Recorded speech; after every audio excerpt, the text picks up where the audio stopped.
युगे 28 विटेवरी उभा वामांगी रुक्माई दिसे दिव्य शोभा.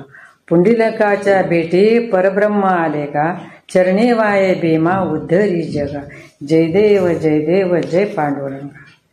मी अनिता पाटील खानदेशी प्रथा या चॅनलवरून तुमचे स्वागत करते. या आषाढी एकादशीला पद्मा एकादशी, हरिशयनी एकादशी, देवशयनी एकादशी असे म्हणतात.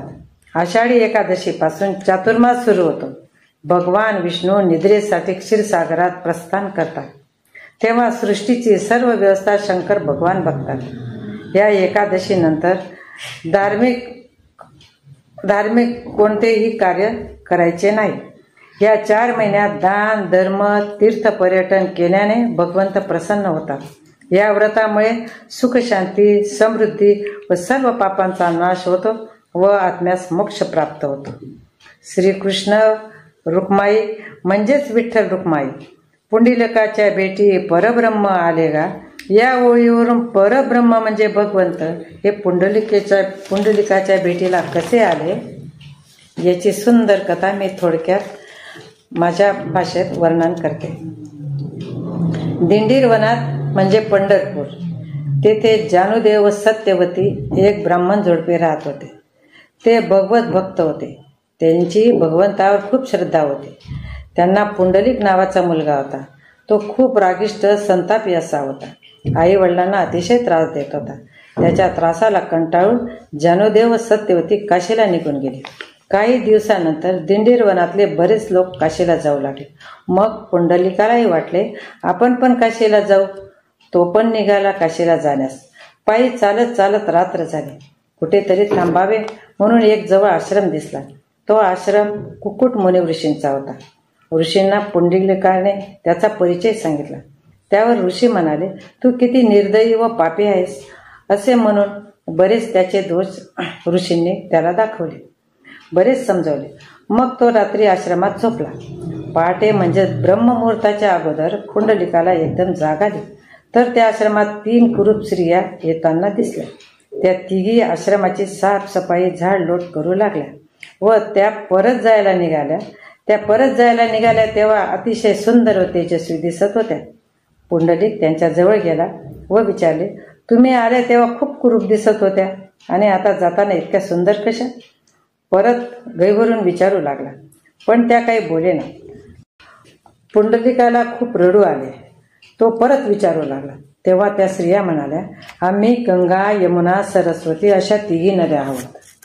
आमचे पाणी खूप घाण झाले आहे व पवित्र झाले आहे. ते सर्व पवित्र करण्यासाठी आम्ही या आश्रमात येऊन साफसफाई करून आमचे पाणी पवित्र करतो व तू खूप पाप केले आहेस. आई वडिलांना त्रास दिला आहेस. त्यामुळे तुला प्रायश्चित्त भोगावेच लागेल. ते ऐकून पुंडलिकाला खूप वाईट वाटले. तो आश्रमातूनच काशीला जाण्याऐवजी माघारी दिंडीरवनात परत गेला व भगवंताची सेवा करू लागला. पुंडलिक खूप बदलला. तो खूप चांगले वागायला लागला.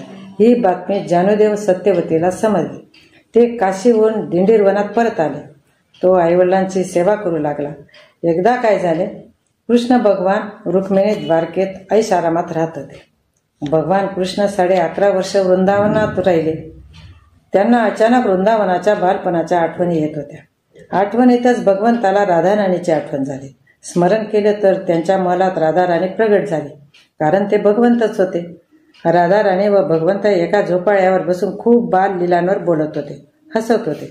तितक्यात रुक्मिणी त्यांच्या महलात आली. अचानक त्या दोघांना बघून तिला खूप राग आला. रागात ती माहेरी जायला निघाली.